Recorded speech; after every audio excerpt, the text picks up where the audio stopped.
So, let's start at the very beginning, around 13.7 billion years ago. Before there was any time or space as we know it. Actually, we really don't know what there was at or before the very beginning of the universe. But we do now know what happened a tiny fraction of a second later. From a minuscule, dense, hot dot, the size of which about 1 trillion would fit on a pinhead, the universe was born.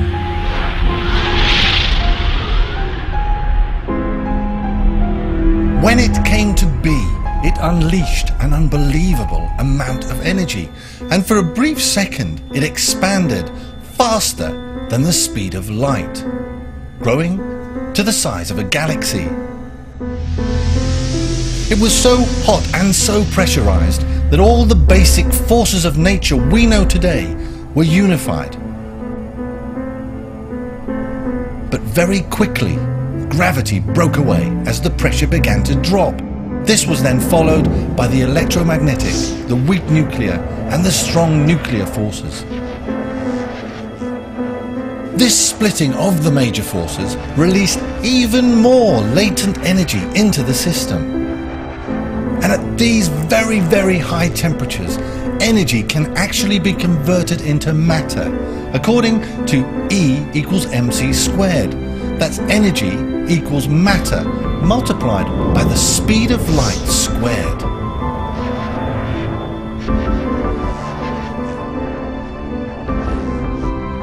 So these huge amounts of energy can therefore produce matter and antimatter, which immediately annihilates each other to return back to energy. An incredibly mad, chaotic war of trillions and trillions of particles spontaneously appearing and then disappearing ensued.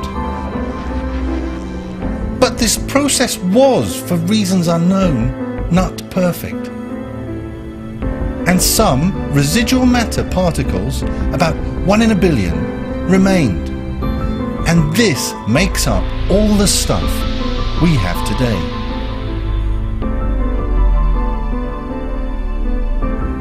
Then the temperatures cooled and matter stopped being produced.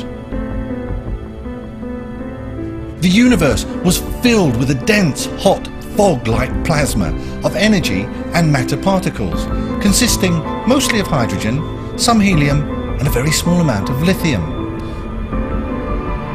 And this continued to expand until its temperature eventually fell to 3000 degrees Kelvin, around 380,000 years after the Big Bang. At this particular temperature, electrons can settle into the atoms and behave as they do today. So from this opaque plasma fog, there suddenly was a massive release of light.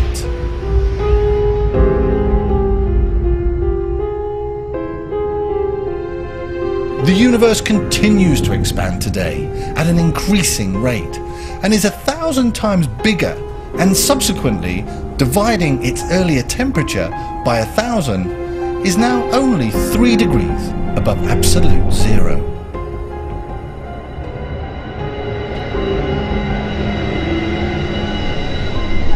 Well, let's take a look at some of the evidence for this theory. It turns out that stars are moving away from us. We see this through the redshift of the light wave as it recedes from us. This is a bit like undulating a skipping rope. When it is loose and close together, it produces bigger waves as you move it. These bigger waves equate to the blue side of light. As the rope is stretched, these waves reduce in amplitude and show that the wave is longer and redder and is therefore moving away. The universe is therefore expanding. Yesterday it was smaller than it is today, and therefore had more pressure and was hotter in the past.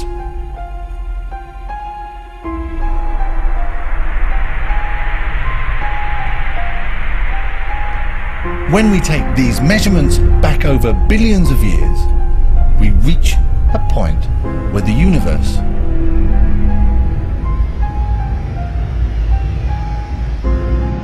had no size at all.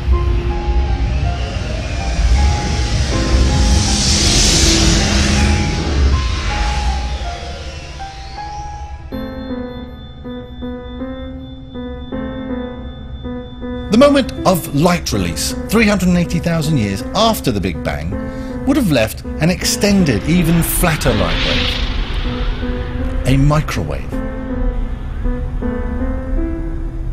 Today, this is actually detectable as background microwave radiation, exactly as is predicted by the theory, and has now been mapped by very sensitive equipment to show the universe exactly as it was at 380,000 years after the Big Bang.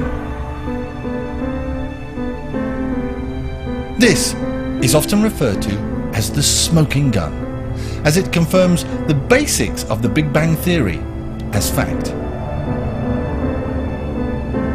Another interesting piece of evidence is that astrological objects older than 13 billion years have never ever been discovered. The minimum amount of hydrogen and helium around now is again exactly as is predicted by the Big Bang theory. However, the theory still has a few hiccups. 90% of gravity comes from an unknown substance called dark matter, and the universe is expanding because of an unexplained phenomenon called dark energy.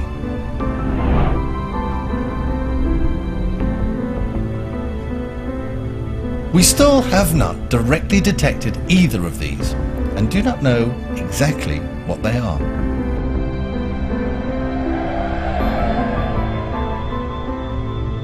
But the Big Bang theory is undoubtedly correct and is supported by all the data and all the evidence, but it is still lacking the framework to explain why it came to be,